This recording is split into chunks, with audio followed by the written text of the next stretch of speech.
Hey, good morning, John. Oh, there he is. Good morning, my friend in Wales. How are you? I'm very well. I'm very well. Still very excited by all the comments we're getting on Oh the yeah, on the yeah. shows we've released so far. This has been great, and we're even getting people saying they want two shows a week, and I'm like, Ah, okay, remember yeah, Canrecchi? Remember we did yeah, well, 30 yeah, shows in yeah. 30 days. If ever you feel you need a Nick and John fix, we've given you that mother load supply of Nick and John shows. Anyway, whoo, yeah, and this week. We came up with all these questions for people to answer. All my questions, at least, um, will reflect what a state of flux I'm in about this book. I mean, Yeah, we've talked about the three things we know for sure about this book. The first one being, the surface story is simultaneously way too complicated yeah, and it doesn't really work. So it's one of the most unsatisfying of all rolling surface stories. I mean, yes, um, the next one is that the eighth book has to be understood as the setup for the ninth and tenth books, and in 10 years, people aren't going to be reading this book saying, wow, that's really disappointing. I was really looking forward to a resolution of all these things. They'll be reading it in light of what they've learned in books 9 and 10. It's like Half-Blood Prince or something. It's not a all, book that's going to stand on its own merits. It's going to sort of bleed into the last two books. all Not Goblet of Fire. So Goblet of Fire has got the same kind of qualities of the plot is far too overcomplicated and is frankly ridiculous.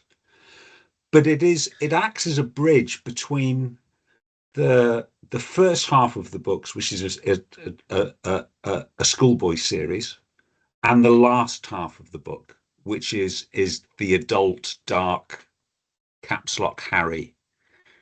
Yeah, it's also the alchemical, you know. I mean, you have the reverse alchemy of the first three books, then you have the straightforward Yeah, alchemy, but it gets a lot deeper. And that leads into the third thing we know about this book is that if you're reading this thing at the surface level, really looking just for the, engagement with the plot and the new characters and the mystery, or at the moral level, violence against women is bad. This is really an unsatisfying book, especially if you had expectations and you made predictions about this has got to happen, and we see this is going to on those levels. Um, Rowling really mixes it up in this yeah, book in terms of, or messes it up, if you will, on those levels. For example, just always it was about how women are tortured and beaten and raped and assaulted, and it was sort of like, okay, I get it. She's a feminist, and we're gonna have that. That's an important message, and that's what she does. In this book, we got a lot about men who are neglected and suffered and forgotten. Um, that's a pretty important shift in terms of her saying, look, I understand, I'm not just a one note, composer here. I yeah, do have other things. I do understand the larger picture on things. But back to the point, if you read the book just at the of the four levels, you're only talking about the surface plot and how satisfying or engaging it is, whether it gave you that big surprise at the end, or the moral of the story, or maybe just the romance of it. You come out flat on this book. If you followed all the Twitter headers and you were really all in on that, and Rowling says, that all the clues are in there, well, it didn't give you much satisfaction in this book. We're at the stage now, though, where we're talking about the mythology. We're going to be talking about the alchemy. We're going to be talking about the embedded text, the Freemasonry. I mean, this is where Rowling lives, and this book has a lot to offer on that level, on those levels. But it takes some, as Ruskin said, it takes some deep mining. You've got to sit in front of this book and start doing the charting. And so this week, I'm sending out stuff tonight to the paid subscribers. I've started charting the book, um, and that's always very satisfying when it's done, Nick. It's like a writer that came to my prep school once said that her mentor said to her, "Do you like sitting down for long periods of time?" And she says, "No, I hate that." She said, do you like writing?" And she said, "No." And my answer to him has always been the same on this count. I hate writing. I love having written. And and the process of charting a book, which again, I will eventually share this with all the free subscribers, but I'm going through it with the paid subscribers now so they can see what I'm doing and stuff. I don't like doing that, Nick. That's a little bit like, you trimmed your fingernails too tight or something. It's like, ouch, I know I want to do this, but ouch. Now I'm going through that process, and it's rewarding because this book is it may look like a I don't know, Appalachian backyards or something. It may look like a horrible mess. A lot that has cars and washing machines and trash, but it actually is more like a F-15. It's a lot of moving parts, but boy, when it hums and hums. All right. I'm ready to dive into these questions, Nick. Okay. Boy, let me pull up my screen here. Page on my questions. There we go. All right. So we've talked about how Hallmarked Man is not going to be remembered as the big Stanley. It's not going to be remembered as soon as the next book's come out as the latest book. And so we've been talking about it in terms of what things he seems to be setting up for the next two books. And we have a whole show to that.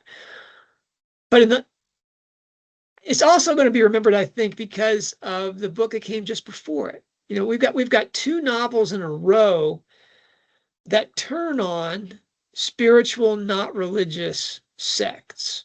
The Universal Humanitarian Church in Running Grave, and now the Freemasons in Hallmarked Man. Both the fictional and the real sects. I mean, obviously UHC is fictional and the Freemasons really do exist. Both of them have ties to Christianity, but they profess that all faiths in God are equally valid. There are Hindu Freemasons or whatever. And the guru of the UHC like to quote from all revelations. Nick, I'm going to start this off with my question at you. You've suggested in a way that Rowling's dad may have been a Freemason. What springs in Rowling's lake of inspiration can we see behind this focus on non-creedal spiritual communities? All right, I'm just going to leave that. What have you got for us on where does Rowling come up with this stuff? So you've opened with the soft question first, the Rowling and God. So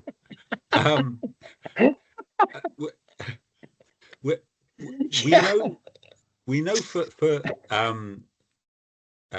lower middle class British family, Rowling was quite unusual. So her family wasn't that unusual in that they almost certainly the children went to a Church of England primary school. And through her comprehensive school, we would have had religious education. We would have had faith-based, Church of England-based school assemblies where there were school prayers, special dispensations for the believers in funny religions like Roman Catholics. Would have been excused assembly, but for the vast majority of the school, there would have been a Church of England assemblies with school prayers. But her family were not church attenders. All governmental forms where it says religions, they almost certainly would have put down C of E. We're reasonably confident that they were Church of England. Peter's a brother. It's a little less certain. Her cousin certainly went to a Catholic school, but it's almost certain they would have been Church of England. They married in the Church of England church, but they didn't attend services other than baptisms, marriages, and funerals. Extremely common. What was uncommon? Wait. They live right next door to a church. Yes. They live in a house called Church Cottage. I mean, yes. All right. So I mean, that's pretty unusual if you live. I mean, they had no excuses for like, oh, how hard it is to get to church. Yes. This was like roll out of bed, fall into church. Now, Anyway. I don't think St. Luke certainly hasn't got a full peal of bells, but if they have any bells to call for service, that would have significantly reduced the price of Church Cottage. But no, they didn't attend church. In the Smith biography, it suggested that Peter was a warden. I think that is erroneous. So I think he had no association with the church that he lived next door to. What was unusual in that family circumstance is that Rowling started attending church. So the graveyard, the church grounds, the church itself back in those days would have been permanently unlocked, would have been a sanctuary, a playground. It would have been familiar to both Joe and Di, I think, as you know, as part of their area. It was safe for them to play in. We know at some point Joe and then later Di received pocket money for helping to clean the church. And we know that Joe started attending services. Uniquely in her family. And she said that she liked what was being said there. Yes. So again, we know so little, and it's really quite annoying. So we don't know who preached. We don't know which priest from the parish was in charge of holding communion there. We don't know, although it's very likely there was a Sunday school there. So I think it's fair to assume that Joe initially would have attended Sunday school, but we don't absolutely know where and when she was confirmed. Even if she was confirmed after confirmation, she could have received communion.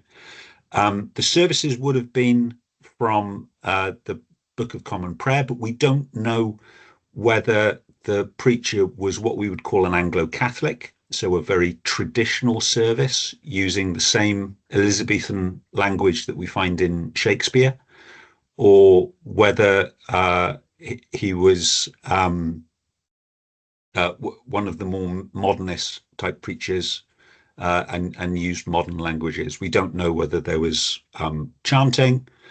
We don't know which hymnal they use in there. In a rural parish, more than likely it would have been more of a traditional service rather than a modern service. But we know she was exposed to that. And then we have a long gap where we just don't know. We don't know whether she attended services. We know she attended services when she moved to Edinburgh. At least initially, she was a member of a congregation. She actually worked as a clerical assistant doing secretarial work for a church in Edinburgh. It was an Anglican communion, so it was church in Scotland, and we know she attended services. That they're sort of our 2 points of reference in terms of organized religion. In terms of the more esoteric, we have reports of her practicing astrology and tarot in Wydeen. We have to treat that as credible, but I don't know how accurate that is. We don't know how seriously we took it. We know that she spent a year in Paris, very close friends with two what were later professional astrologers. Okay, in their initial profession, it was pop astrology. So they were doing it for a magazine, and it's sun signs rather than star signs. But we know, again, by the time she moves to Edinburgh, she's mastered the art of astrology to a near professional level. We've read one of the charts. It's available. It's available out there. It's witty. It's funny. It's accurate. It's illustrated. It's illustrated. Freemasonry. Now Beatrice Gross has guessed for a while that Rowling has an interest in Freemasonry. She's mentioned it publicly really only once, and that is her explanation for her subconscious choosing the Deathly Hallows symbol, which she traced back to The Man Who Would Be King, Rudyard Kipling book that was turned into a very famous film. And the plot turns on the Masonic device of the square and compass, with the all-seeing eye in the middle. My guess, without any factual evidence whatsoever, is that it's possible that Peter Rowling was a Mason, and my reason for this guess is he worked. So that they lived in Tuts Hill, which is in Gloucestershire. Originally, they lived on the outskirts of Bristol, which is where Peter Rowling worked for his entire career. The Rolls-Royce aero engine factory in Filton. Freemasonry in Bristol is a little unusual. So, although it's all under the Grand Lodge of England as a regular Masonic jurisdiction, all of the lodges in Bristol practice a slightly unusual form of masonry. It's actually an older form of masonry, and they have one ceremony to become a Master Mason called passing the veils. You may think of the veils in the Department of Mystery. This used to be part of the ceremonial to becoming a Master Mason, but in regular Masonry, that was taken out of the Master Mason's degree and became a part of what's called the Royal Arch degree, a separate structure independent of the Grand Lodge of England. But in Bristol, it was retained. And because of that retention, that feeds into another order in Bristol called the Rite of Baldwin, which has allegedly 7 degrees, but no matter how many times I count all the different titles and degrees, I can never quite come up with 7, but they say there's 7 degrees to the Rite of Baldwin. And it appears to be a very early form of the ancient and accepted Scottish Rite Masonry. So that masonry with 33 degrees. And it now forms part of that under the UK jurisdiction for the ancient and accepted rite. But it's unique. So they have unique degrees, they have unique ceremonies. The provincial Grand Master of the Rite of Baldwin for the province of Bristol is treated as a provincial Grand Master in the ancient and accepted rite. But the only people who can attend their meetings and their ceremonials are people who have been inducted into a Bristol lodge, so they can become a Master Mason and pass those veils. Now, so far, that's not a convincing argument for Peter Rowling was a Mason. But thank you for all that. But so Peter Rowling certainly was, I think it's fair to describe him as a social climber. So the reports we have of how pleased he was to move into a proper house like Church Cottage, into a nice middle class area and away from the working class areas of Yate and the outskirts of Bristol. If we take the textual evidence, and again, I know this is I'm suffering from the biographical fallacy again, but if we take if we take the evidence we've got from Casual Vacancy, then he's the kind of man who's looking for the edge, for the advantage to get on in life, how he can make deals. I would imagine for such a Masonic stronghold as Bristol, where he was working, where many of his colleagues may have been Masons, that would have been a draw for him. Knowing Rowling as we do, that what she loves about things about astrology, even though she may not believe it, she loves the structure. She loves the rules. She loves the way you can chart it and the complexity of it. And I think something like Masonry, and particularly Right of Baldwin Masonry, would have really appealed to her, with the ceremonial appealing to her the same way that the Book of Common Prayer appeals to many Anglicans. But Freemason, I mean, what access would she have had to it as a woman? None. So it's a little bit more open now. I have a friend who is a Mason, and we have visited his temple. Sarah was shown around everything. I was excluded as a non-Mason, but women are taken around because it's not a secret. It is an organization with secrets, but it's not a secret organization. Sarah, because she could never be a Mason, it can be shown everything. Because I potentially could become a Mason, I can't be shown the stuff that I haven't been elevated to. But back in those days, there would have been no access for her to gain much, apart from if he took home to learn the ceremonials for his advancement in degrees, he would have had an opportunity to have read that.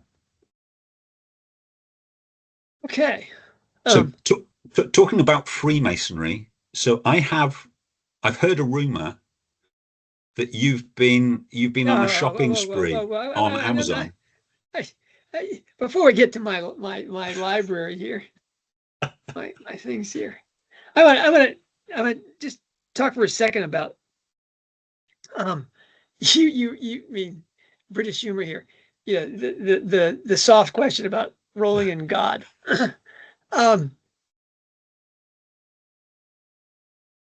Still pretty much in the way as the guy who wrote the book, right? Yeah. About Rowling's comment in that tweet about the God-shaped vacuum within her.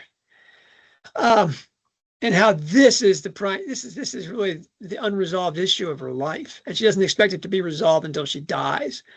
Meaning that's going to be the lake inspiration driver for basically what she does, and that we know, as you said, very little about her relationship with the church at Exeter, her relationship, except she said she fell away there, I think, because of hypocrites or something like this. Yes, pretty pedestrian. Adolescent atheism or agnosticism. Been there. And then we don't know what happened with her relationship with Michael and her relationship with the church then. Yeah. We know nothing about church life, if any, when she was in Portugal. Obviously, there's not C of E parishes right and left in Porto. And then she comes back, and I think there is an Anglican church in Porto. So Porto was the main centre of the British port trade, which was a trade that was essentially invented to satisfy the British appetite for port.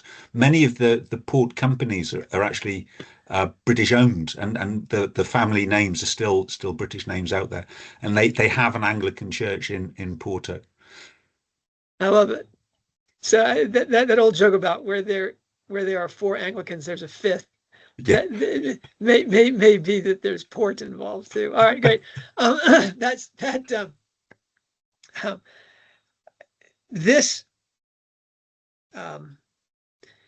is the soft question. This is the question.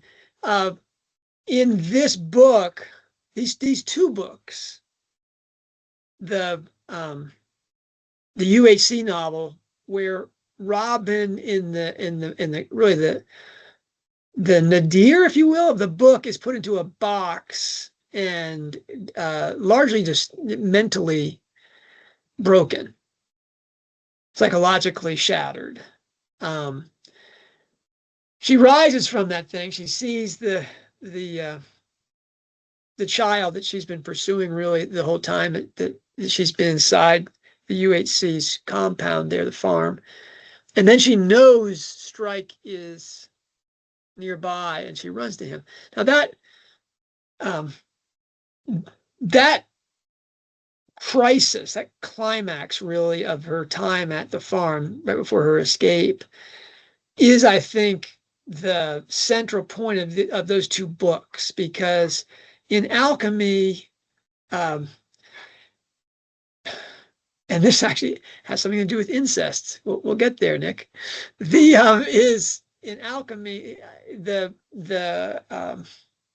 essential process is the purification of soul for its union with spirit, and then its reconjunction with the body, and that is often represented as a woman in a coffin separated from her husband, the queen, and then her conjunction with the king.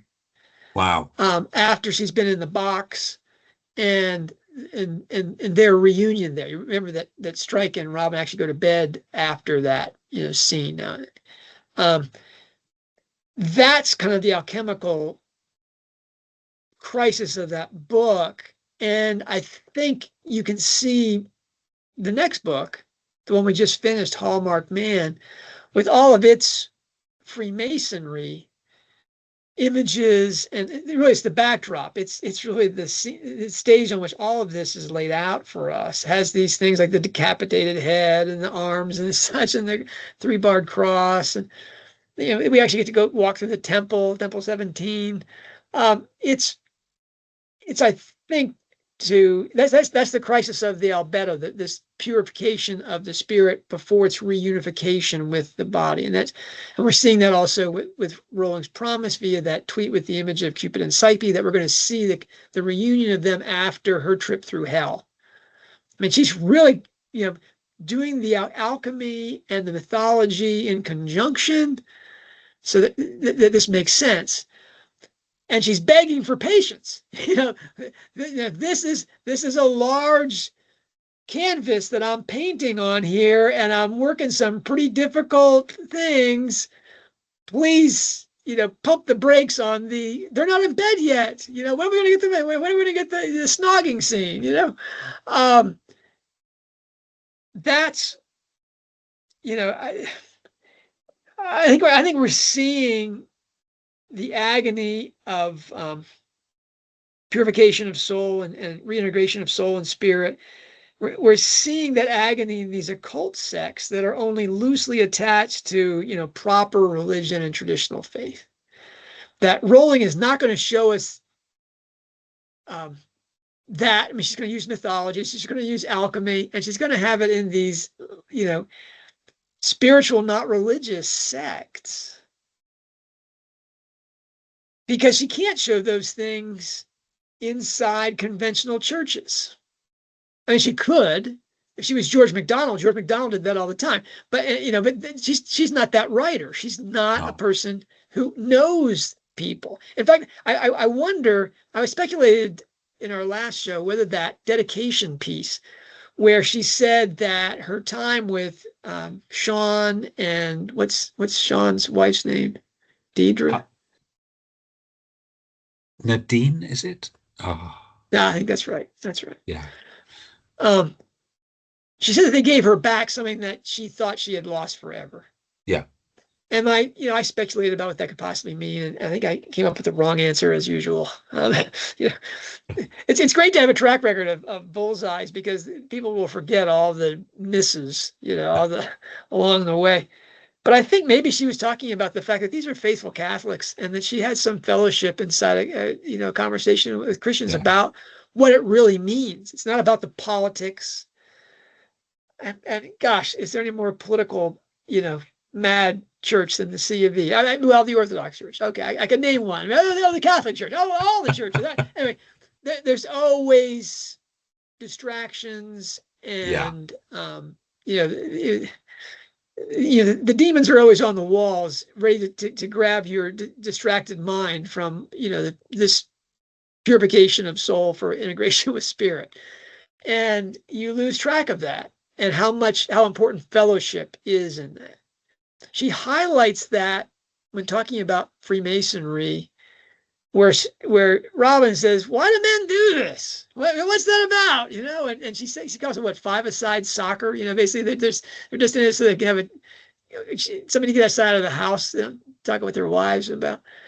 And Strike's like, well, there's a little more to it than that. There's hierarchy and there's nothing. Well, how about the fact that they don't feel there's anything esoteric or especially challenging about their conventional church life? Which, I mean, as an Orthodox Christian, that's we do ritual, Nick, and it is it's noetic on principle. People don't like the Orthodox Church because it's not rationalistic enough. It doesn't conform to Enlightenment standards. That's what I think Freemasonry serves in a large part in the West. Rene Guénon talks about that, and that Freemasonry is largely filling a slot that the Roman rational church, basically the Catholic Church, doesn't satisfy. Okay. Anyway, there's a lot of people are accusing you, Nick, of dredging the lake. Maybe it's me, because I'm the guy who's going for the what's down there, what's down there in the mud.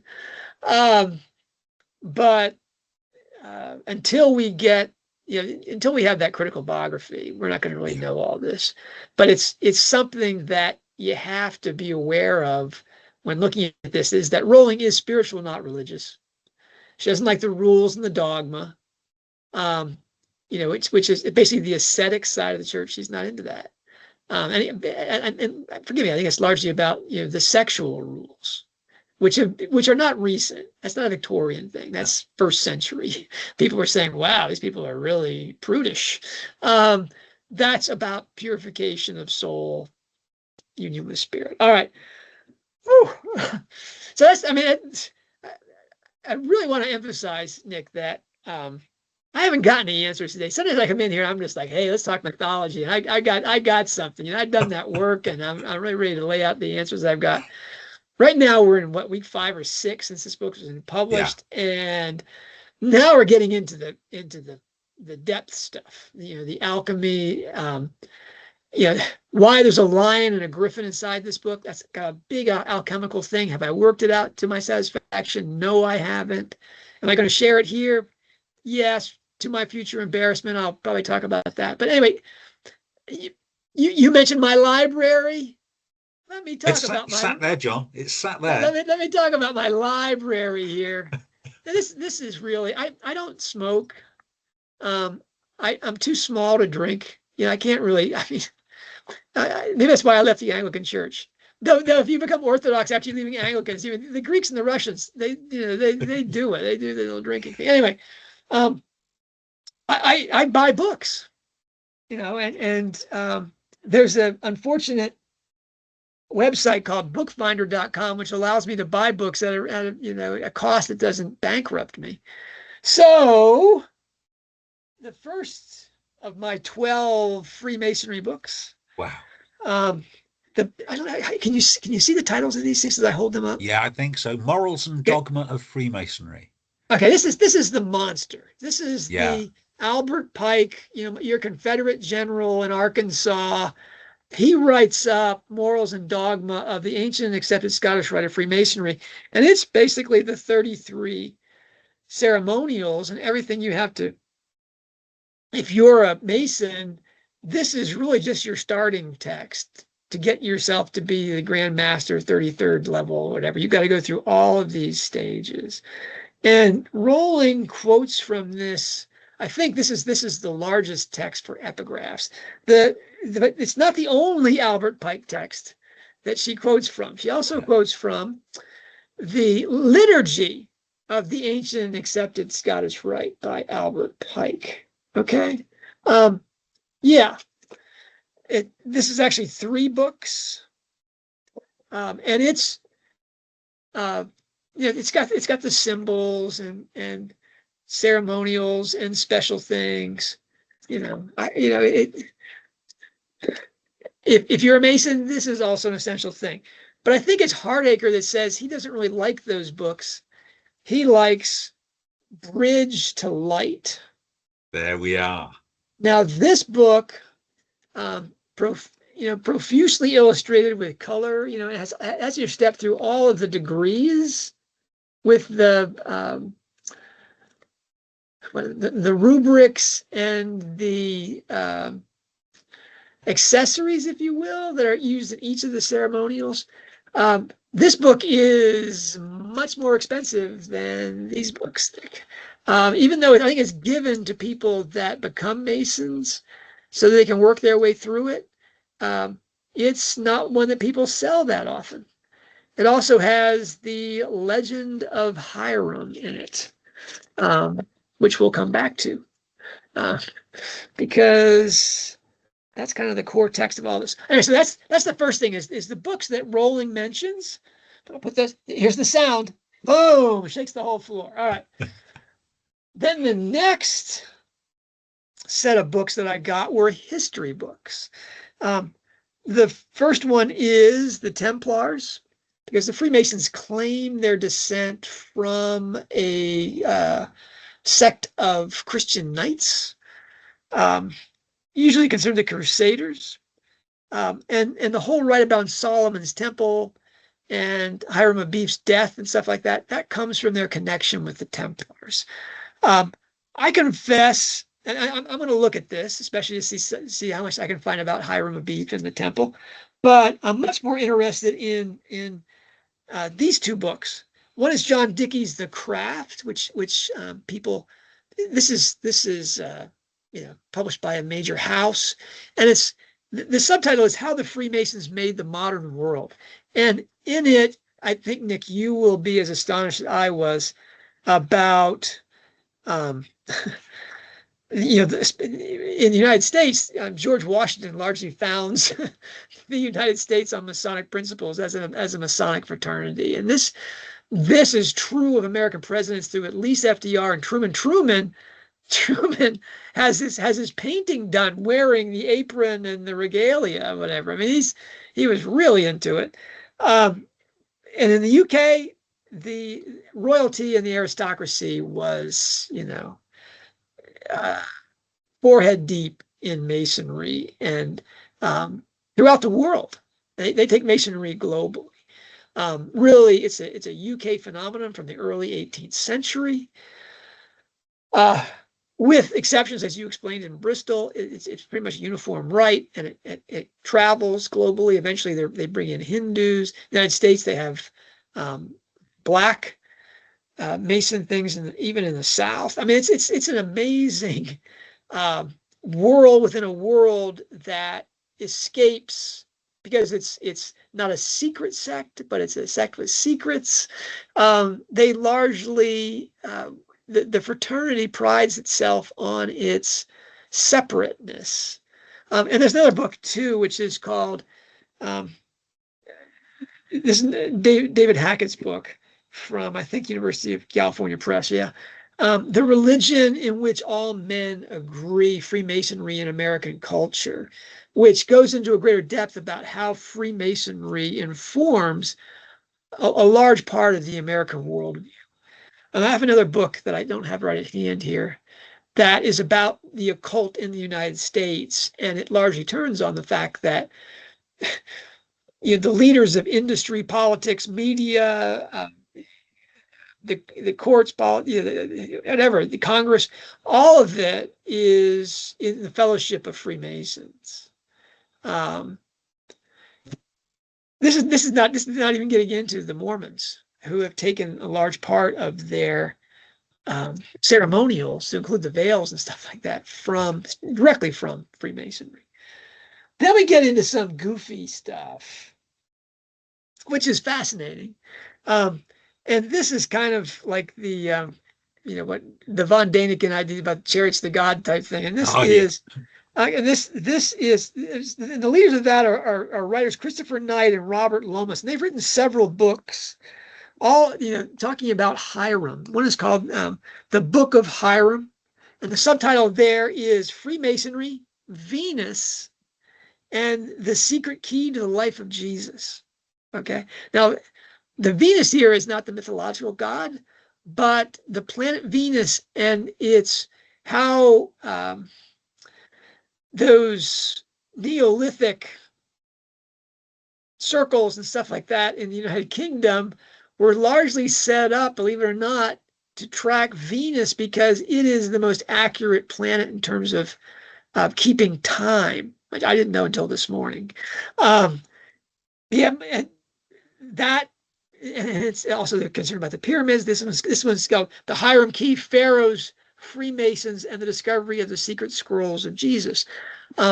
This is that Freemasonry, according to these books, reveals what Christianity is really about. Color me skeptical, Nick. But anyway, I mean, you haven't heard any wonder-working saints coming out of Freemasonry. That this would be because they don't know that. But anyway, this is its own genre about Freemasonry books, and so I have a couple of samples of those.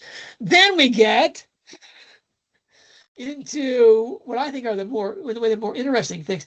First, first I have to talk about this one because this one I bought just for me, and that is The Idiot's Guide to Freemasonry.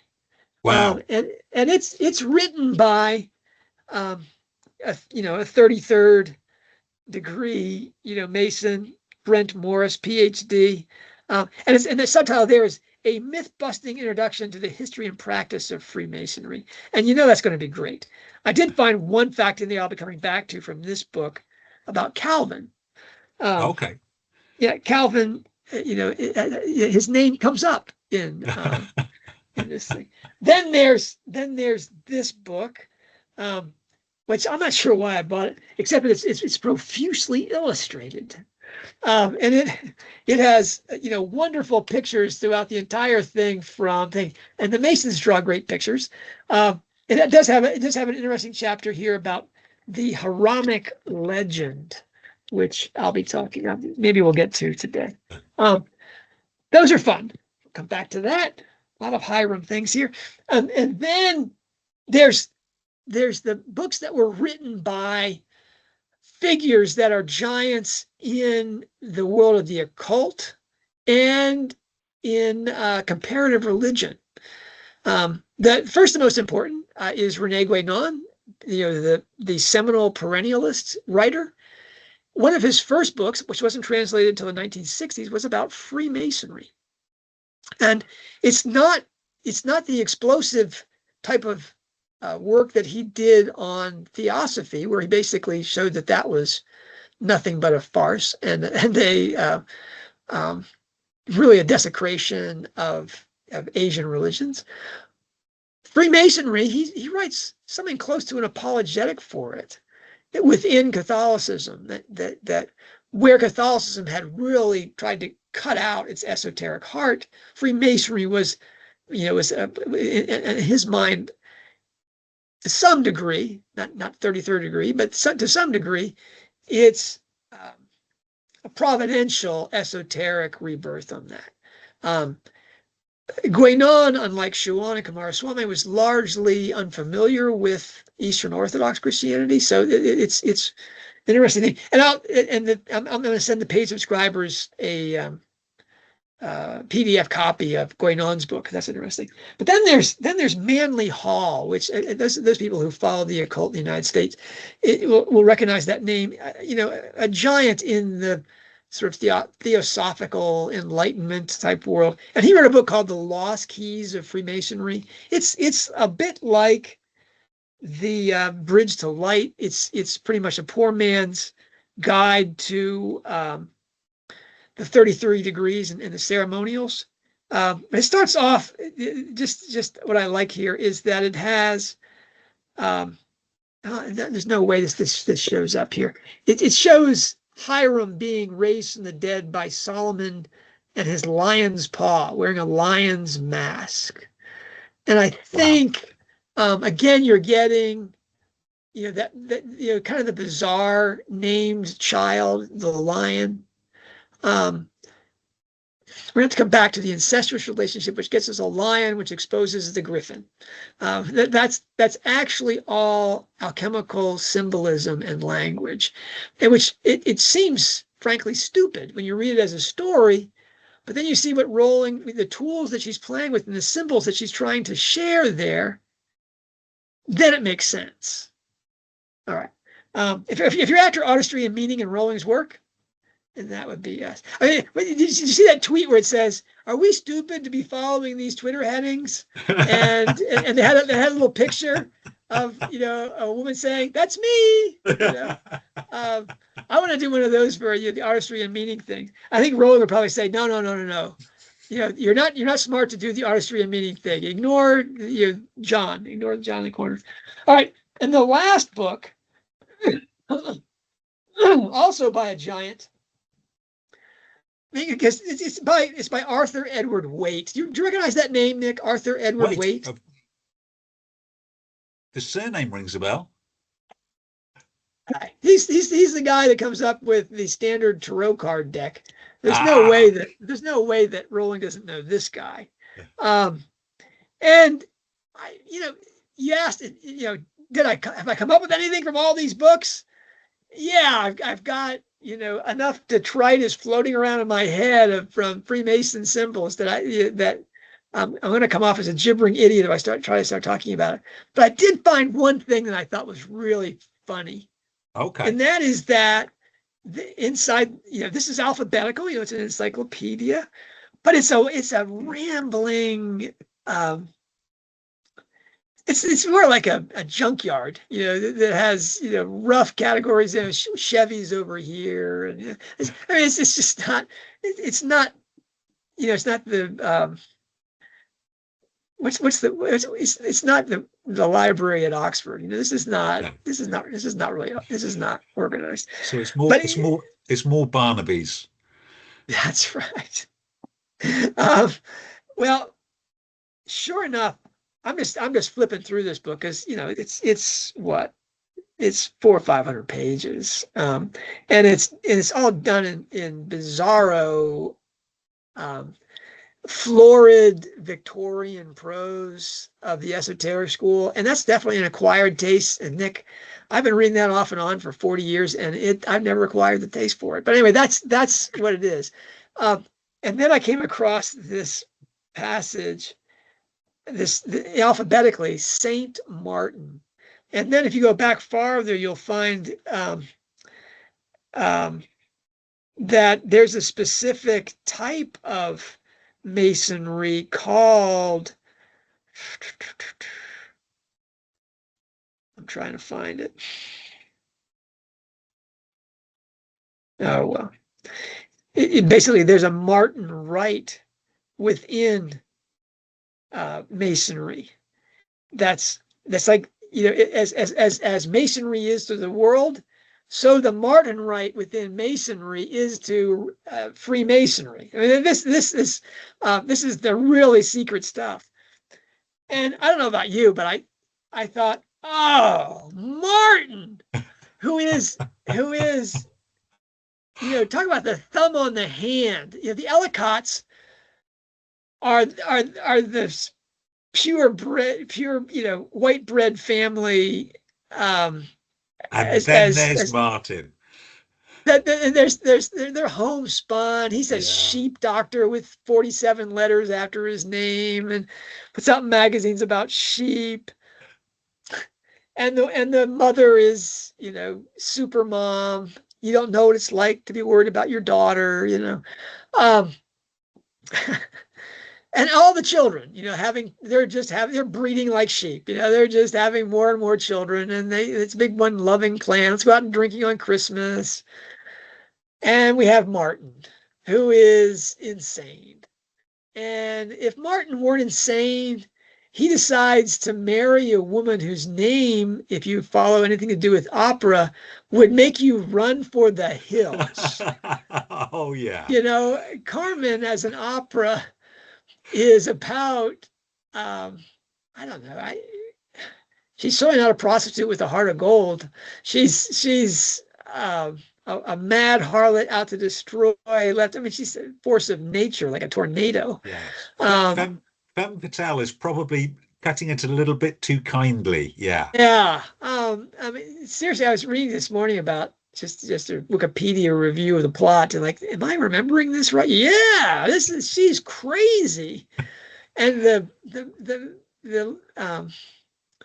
composer of the opera died in its first month or so of performances. Didn't know it was going to become Carmen. That work, they say that no woman, no composer or librettist team has ever tried to create a character, a woman that was as mad as Carmen.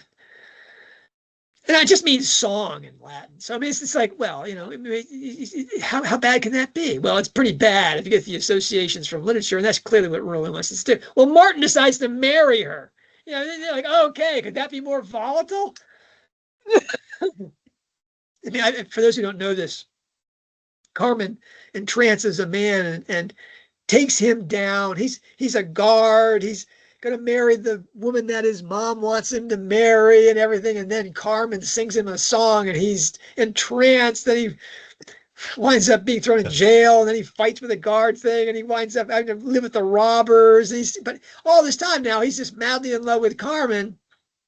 And then she's like, I'm not in love with you. She's off to go after the bullfighter or whatever. And spoiler, I'm gonna destroy people's ideas. You know, they haven't seen Carmen. Anyway, you know, Carmen has the greatest death scene maybe in all of opera, as Jose, her wannabe lover, you know, says, "If I can't have you, nobody can have you," type thing. Well, it's just like, wow. And then they have a child, and his name is Dirk. I haven't done the research, Nick, but that doesn't sound like that's a. So Dirk is a stabbing knife, a Scottish. Okay, that's what I thought. I was just like, yeah. Carmen, who dies, I think, of a knife wound, right? Yeah. And her name's her kid Dirk. I mean, this is like, really, really. And so I'm wondering if first of all, the other kids in that family, there's Michael, named after an archangel, and there's some Masonic, you know, resonance there. Stephen, though, proto-martyr of the church. Yeah, I haven't seen any reference to Stephen inside these things. Which is not to say they're not there. Seriously, I have the books on my shelf now. I am not a Freemasonry guy. I should tell people that Orthodox Christianity is as anti-Mason as the Catholic Church is, which is to say it's still a problem. If I've told you the story, Nick, you can edit this out of the thing. I've already told you the story, but I remember a priest saying to me that when he was in seminary, they were taught in Pennsylvania and New York, the big Orthodox centers in the United States, that when you go to do a funeral, the priest is to put his hands inside the coffin to feel along the edges of the body, because the Masons would put their symbols and regalia there. And if the priest finds them, he holds them up and says, you bury them, you bury him yourself. This man is not Orthodox, he's a Mason. I mean, it's that big a deal, you know, that they were trained to look. And it's quite it's a plot point in War and Peace as well, isn't it? So, Masonry and the Orthodox religion in Russia. I mean, and that's largely about Western influence inside of Orthodoxy. So we hear a lot about the Catholics don't allow you to become a Mason, and obviously there are, however, many Catholic Masons. the same thing is true with Orthodoxy. There's a bit of a war going on there, and why that's the case. So when I say I'm an expert on Freemasonry, I can see all my Orthodox friends doing oh, really, John? How about we throw a few caveats out here that this is the sermon of the devil? And sure enough, one of the more famous, this is in that book about the craft. One of the more famous 19th century Masons, who was Roman Catholic, was expelled from the Catholic Church, and then turned back in, he I don't know, reconverted or was received back into the Catholic Church and turned into an ardent anti-Freemason. And you'll love this, Nick. He said that Freemasonry was principally the worship of, take a guess. Surely not Baphomet. Baphomet in one, Nick, on the nose. On the nose, Nick, with Baphomet. Okay, woo! It's that guy again. All right. Have we? I think we finally stopped the insane guys sending Baphomet messages to the WordPress site. Well, as soon as this conversation goes up, they'll be back. Yeah. They'll be back. One of the most popular posts I've ever done, Nick, was about, Solway Coagula and Baphomet. Oh my goodness. All right. I don't know if that answered your question. But yeah, I'm going through this is the beginning of the work when you're dealing with Rowling's artistry and meaning, and she lays that out as the backdrop. You got to get into that. You got to say, what is that about? I'm suggesting that and here's this is not quite of the chlamydia ectopic pregnancy type prediction, but when a man names his son Martin, not only does it mean that he's martial and sulfuric and that kind of relationship with the rest of the family, but I think it may be that he's a Freemason. That Michael Ellacott might have this in his closet background. I'm wondering, because of reading, having these books on my shelf, the new books on my shelf, speaking to me with a louder voice than most of the other books on my shelf. I'm wondering if Murphy isn't also a Freemason, and that a large part of his concern about this case is he's getting pressure on the Freemasons to shut this case down. It's not just that he wants Strike out of the picture. It's that his Freemason buddies are saying, really? You can't kill this story? We'll see. We'll see. This is like in the beginning, I said that Rokeby had to have been the evil guy that was plotting with drug dealers and all these things. And this could just be Rowling's masterful setup that we all think that Murphy now is just this. He's the guerrilla mask guy. He's a Freemason trying to do. I mean, who knows? But right now, I'm following Rowling's lead, and I think Murphy is going to be shown to be he's Matt Cunliffe. Matt Cunliffe meets Baphomet. This is kind of crazy thing. All right. Shoot. We have 10 questions to go through. How are we going to do that? How are we possibly going to do this? I don't think we're going to do 10, but let's see how we do. All right. Not that I need to say, correct me if I'm wrong, Nick.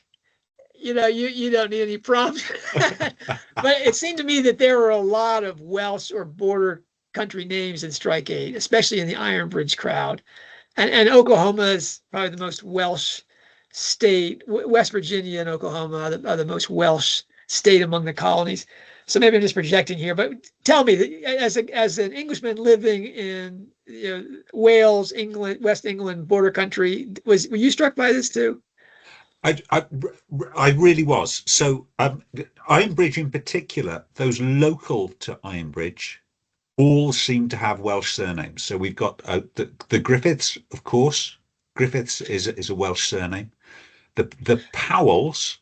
So Powell is Ap Howell, son of Howell.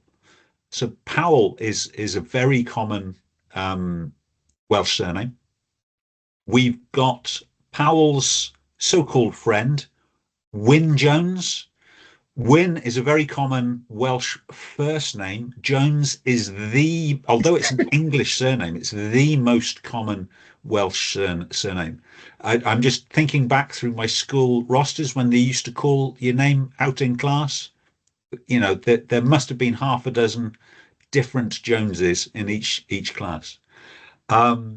Morgan is another Welsh surname. So I live in Glamorgan in Welsh. That is Morgannwdd, which is the land of Morgan.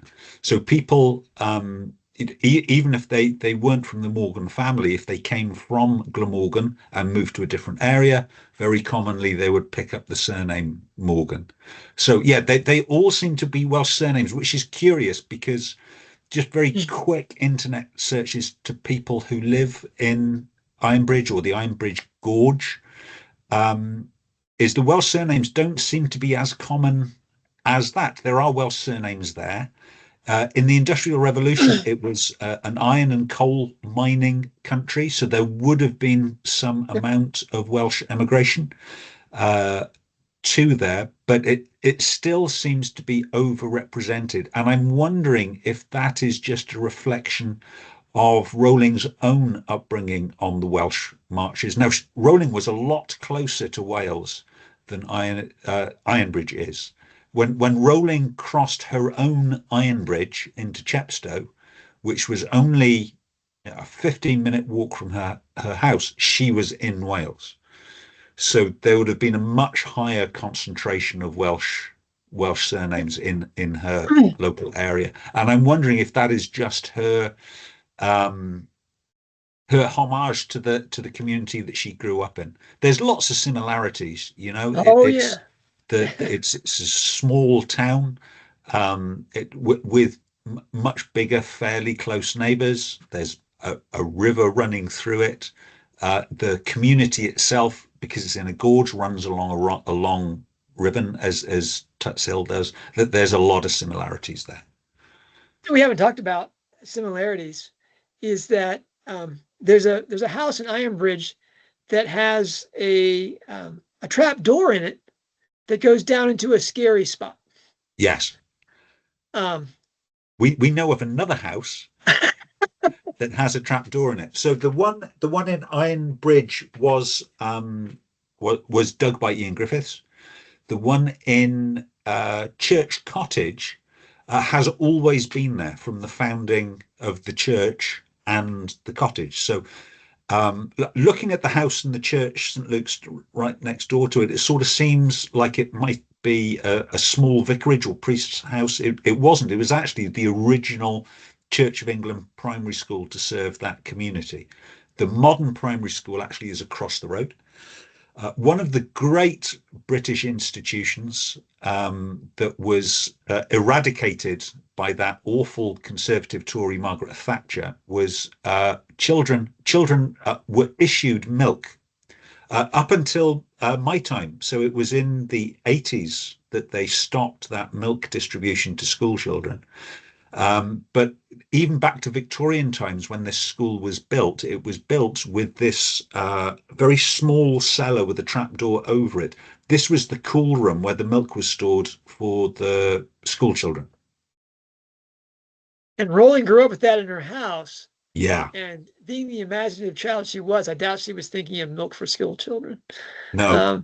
So there was some sort of legend that in the Smith biography, there was some sort of legend that there was a well underneath the floorboards, and I think this is just a corruption of that trapdoor and that small cellar.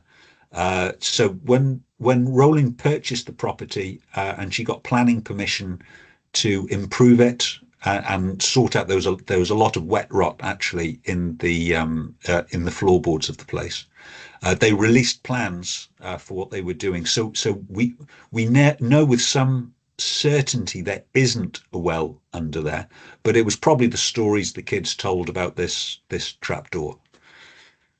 And we see that trapdoor, in her very first book. Clearly, it's the trapdoor that they opened. Find Quirrell before the Mirror Bear said. I mean, that's a I totally missed that. It's like the when we meet the Nancarrows, the Travick Nancarrow family. Yeah. And we have a a father with two young children. The mother has died, and there being grief between the older child and the father.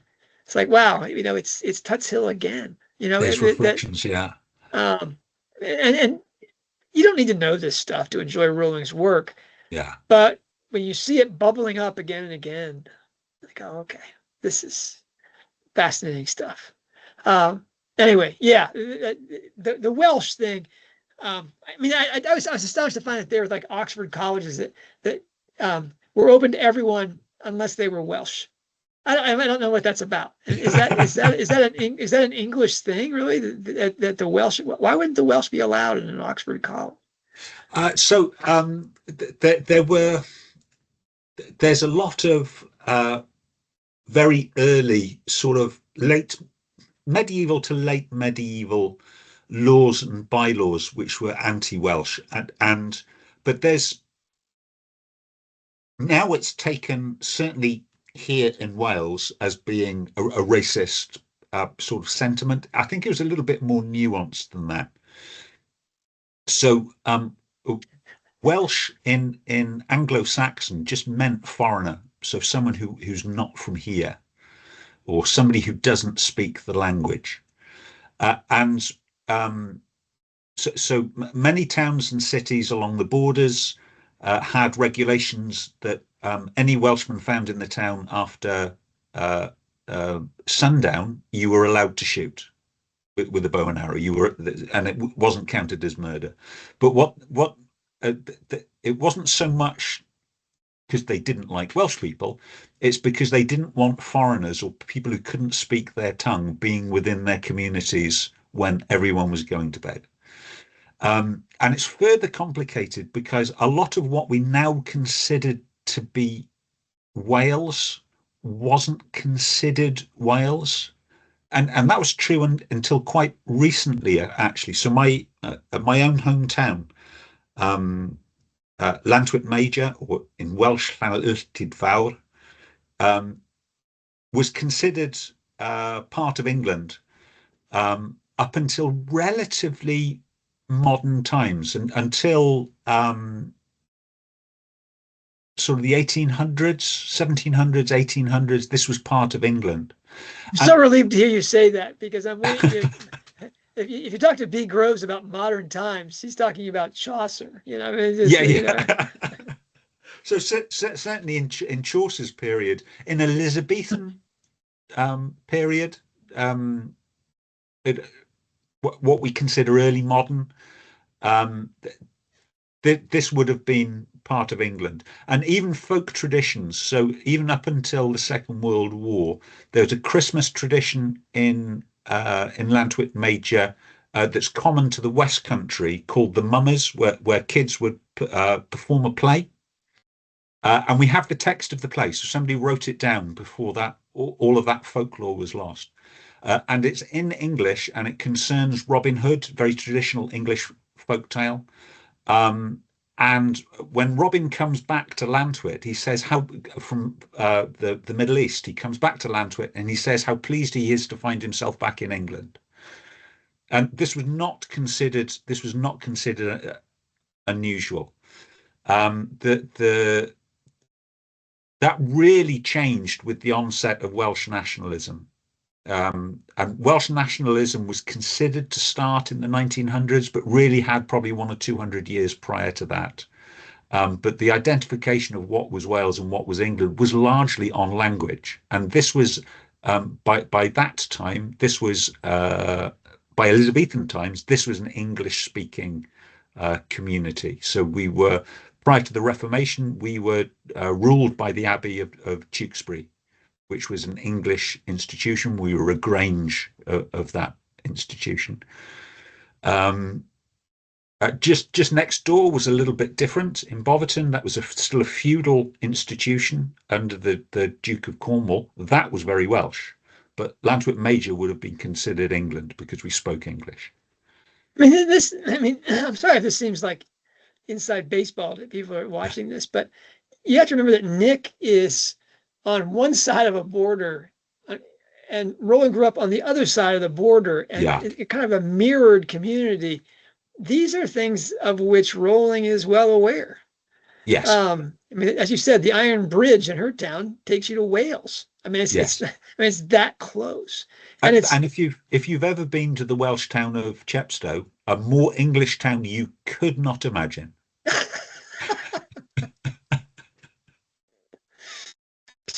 all right. On we go. How long is this thing going to go today, Nick? Do we have to come back and do I another think show or what? let's try and do another if we can make it to the halfway marks, let's try for another couple. And then Okay. maybe we'll have another show off the back of this. So golden threads. So one of your key golden threads, John, is the use of embedded texts. And we know you like texts because you started off this recording with 12 of them on your desk in front of you. Now, you talked a little bit about Hiram Abiff, and we know Strike knows the story. Who is Hiram? What's the story about? And do you think this is going to turn out to be a core text? Yeah. You can see me moving the books around here. I want to get back to Strike's. It's not Strike telling it actually, even though Strike apparently is an expert in this. He, when he's talking with Robin later, and he says, "How do you know all this about people's colors and what are they, scarves and purses? How do you do all that?" And she says, "The same reason you remember who Hiram Abiff is." And to the Masons out there, I'm sorry if it's Hiram and I'm saying Hiram, and it's Abiff and I'm saying Abiff. I don't know. It's part of my cred as a I think we Orthodox should Christian all. is I can't pronounce those things. I think we should all bow to the Hebrew scholars anyway. All right, so Robin finds she's online looking into what people are saying about the murders next to the Masonic Hall at Ramsey's. And one of the stories in the paper says online sleuths have been quick to point out that the murder of William Wright has strange echoes of the legend of Hiram Abiff, the mythical Grand Master of the stonemasons who was entrusted with the building of King Solomon's temple, including a secret vault to house the Ark of the Covenant. Abiff possessed knowledge of a secret word, a symbol of divine wisdom. Three lesser Masons, Jubila, Jubilo, and Jubilum, which I think have to be read as the masculine, feminine, and neuter forms of jubilation. Okay. Which is, basically we're covering the entire spectrum of possibility. Three lesser Masons wished to gain knowledge of the word and threatened Abiff, who refused to give it up and was therefore murdered inside the temple by the three tools sacred to Freemasons: the gauge, the square, and the gavel. Ornate versions of these were among the objects stolen from the Ramsey silver vault, where the body of Wright was found. Now, okay. And then they refer to this again and again throughout the book about, Hiram Abiff and Hiram Abiff, Hiram Abiff. And that's a sign that, and then we get the core texts of Bridge to Light. Do you want to read Albert Pike's book about morals and dogmas? And we have it constantly hammered on us that's the most frequent epigraph is Masonic ritual texts. So I'm wondering if the murder of Hiram Abiff isn't the model, much like the Silkworm, as written by Liz Tassel, was the text within the text of the second Strike novel. I don't know enough about that. I should preface everything that I'm going to be saying today with I don't know enough about this to say this with any kind of authority, but I hope that the serious strikers out there, I'm thinking about Kelly Loomis and Ed Shardlow and Sandy Hope and the crowd, the true crowd out there, Kathleen O'Connor, if she's still with us, that they'll be thinking about how you can think about the death of Tyler Powell. Tyler is another name for Mason. That the death of that Mason, so named, inside a silver vault, ritually with Masonic elements. How is that a reproduction of Hiram Abiff, and how does that play out in terms of that story? Now, I've got 3 books that I'm going to be looking at that talk about the death of Hiram Abiff, including the Hiram Key and the Book of Hiram, and see if that works. But right now I can't see. I don't see 3 people trying to kill him. Right now I'm seeing Ian Griffiths as Calvin Osgood, and maybe Todd, whether it's Todd James or Michael Todd, whatever his name is. And if you want to include Lord Brantfoot, maybe. But other than that, I'm not seeing the 3 types of killers that are down there doing it, because it seems to be basically a one-man slaughterhouse, really. But that's something that I want to put out there, is that maybe this Masonic text, which is reenacted, something I can just share right now about the murder of Hiram Abiff, is that you go through the first 2 stages relatively quickly, but to enter the 3rd stage is to enter into the second part of the much larger 33-degree program. It's really when you become officially a Mason, and in that ritual, you die the death of Hiram Abiff, and you're raised out of a grave, out of the box, by a man dressed with a lion's mask and with a lion's paw.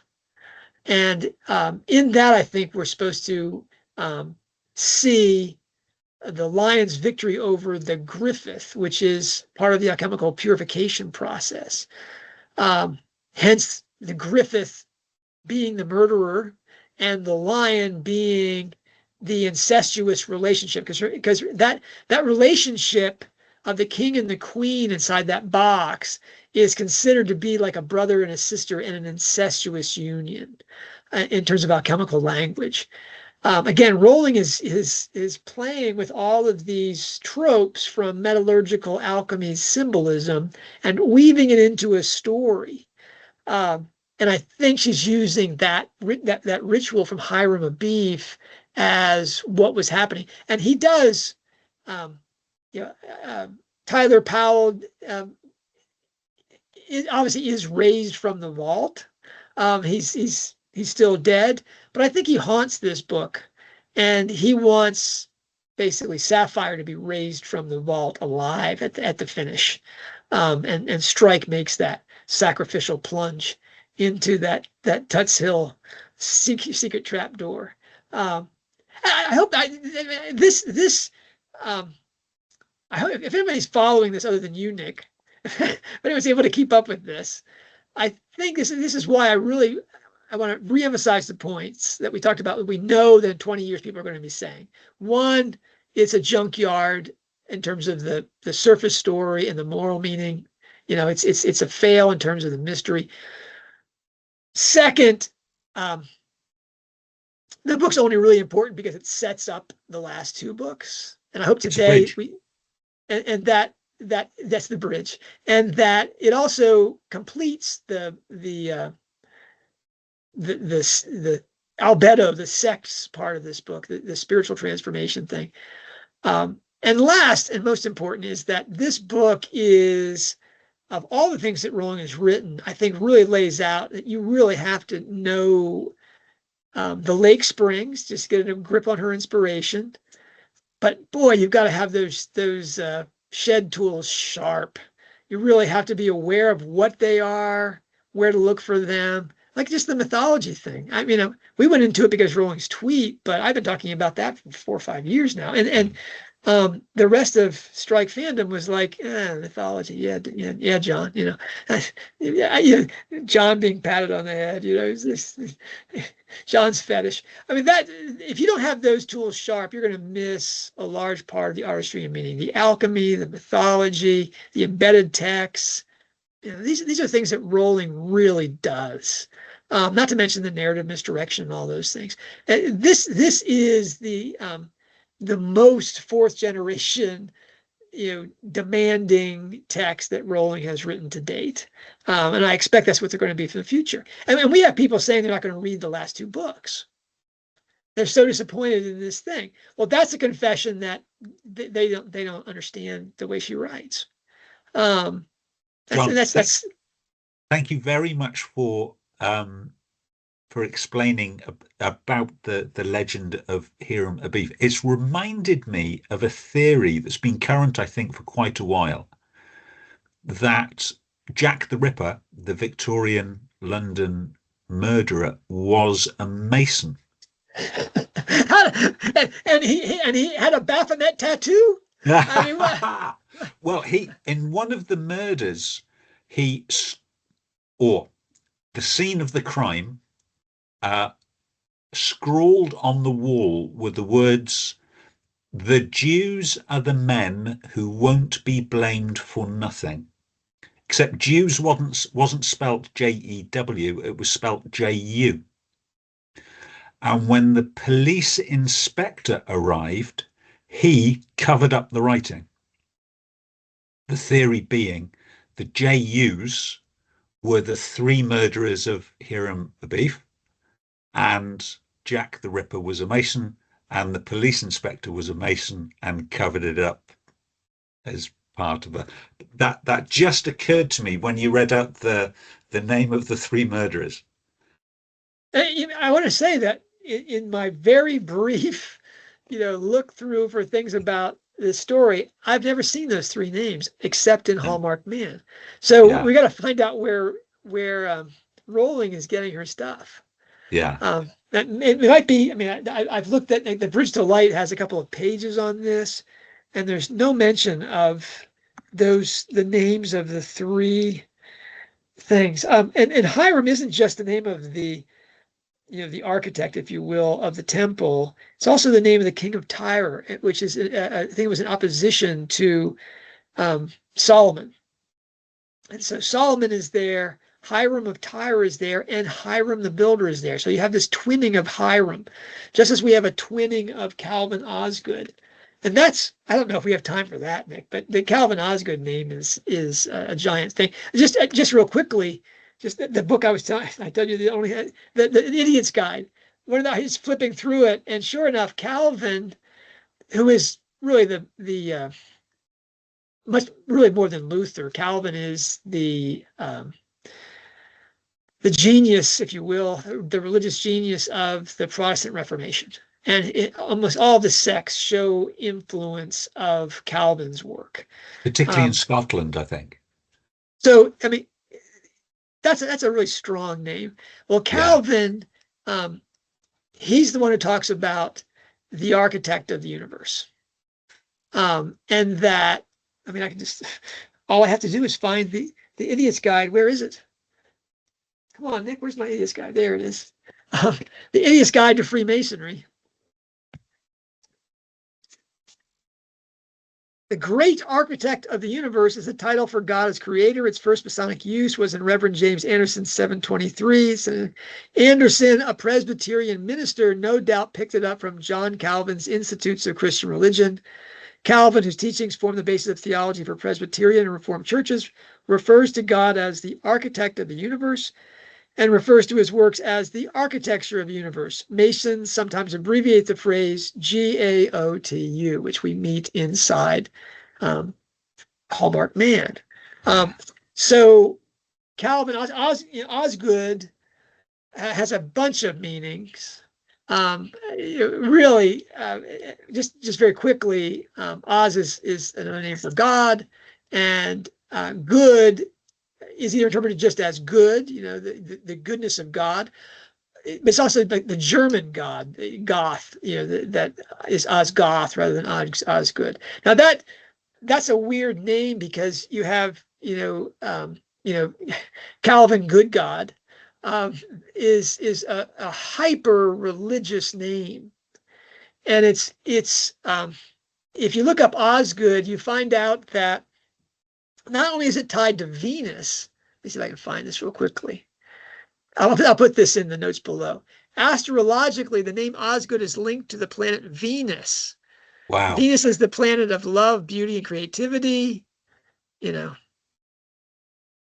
be it. But much more interesting to me is that of the nicknames of people named Osgood, the most popular one, Nick, is Augie. Oggy. Now, what is that? So this is a Cornish pasty.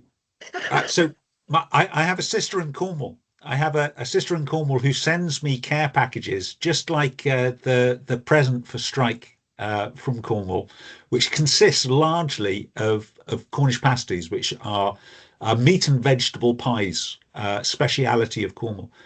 That now in Cornwall, in Cornish rather, this is called an oggon. So a Cornish pasty with potatoes in it would be a teddy oggon or an oggy.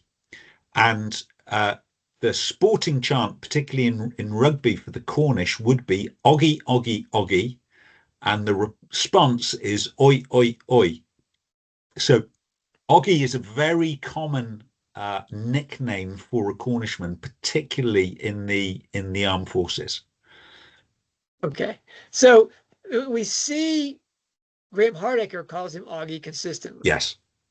And I think it's in Silkworm, Ilsa and Nick also call him Augie. Yeah. Which is from Ilsa, who's Cornish. It's just an affectionate thing. For Nick, it may be a bit of a dig, Yeah. But it's a mystery to the rest of us in Strike fandom as to where Augie comes from, and now we know. Yeah. But it's interesting that Osgood, that people named Osgood, their nickname is Augie, and yet all the research I did in that name, I didn't see a single reference to Cornwall. But I wonder, anyway, you've given a much better explanation. I love the fact that you get care packages from Cornwall, Nick. I mean, your connection to Cornwall is great. Don't you have a greater connection to Canada than to Cornwall? You could argue. So the Cornish, much like the Welsh, emigrated all around the world. So it used to be, before the turn of the century, any hole in the ground, if you looked at the bottom of it, you'd find a Cornishman. So they went where the mines were, particularly the hard rock mining. The Welsh, here we have limestone, so they're soft rock miners. So you could almost, if you looked at a geological map of the world, and you look at the hard rock places and the soft rock places, Welsh miners went to the soft rock places and Cornish miners went to the hard rock places. It's a very different technique of mining. So Canada, iron ore is hard rock mining. That's Cornish went up there. The gold mining out west was largely Cornish rather than Welsh. In Australia, again, gold mining, hard rock mining was more Cornish than Welsh. But yeah, the emigration was not unusual. What was unusual is my grandfather, after he worked in the mines, he joined the Canadian Army in the First World War. When he was demobbed back to Canada, he decided he didn't like mining anymore. So he moved down to Detroit to work in the Ford factory that had just opened. You're an American. You're an American. That's where he met my grandmother and where my father was born. And then, unfortunately, the Great Depression hit. All the factories closed down.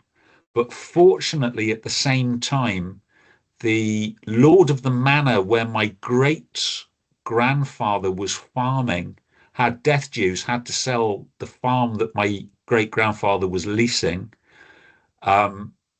Great grandfather managed to get enough money to buy the farm, but wasn't fit enough to work it. So the whole family emigrated back to Cornwall to take up farming. So, but your father's an anchor baby. Yeah. You have rights to claim citizenship, Nick. I think you need to escape the United Kingdom before it collapses on itself. But I'd be giving up this socialist paradise that I love so much, John. I couldn't imagine. Yes, you would. You would. Roll up your pant leg, Nick. Cut those shackles. Join the Masons in the United States. Yeah. Anyway, to Augie. I wish that I'm going to call you Augie now because anyway, seriously, you can claim to be an American. You can claim to be a Cornishman. You're an Englishman. You're living in Wales. Seriously, Nick, what a cosmopolitan character you are. Citizen of the world, John. Yeah, with a Napoleonophile, no less. Yeah. You know, I can see. This reminds me of when I moved to North Carolina when I got out of college, and they said, "Well, where are you from?" You know, the little faculty, get together, and I said, "Well, I was born in New York, but I grew up in Pennsylvania, New Jersey. I went to school in New Hampshire, and I spent time in Ohio, and I lived in Chicago for a time, and I went to school in Chicago." And they looked at me like, confused, but they were kind of nodded their heads to each other. And I thought they were marveling at how many places I'd lived. And instead, the comment I heard first was, "So you're from up north."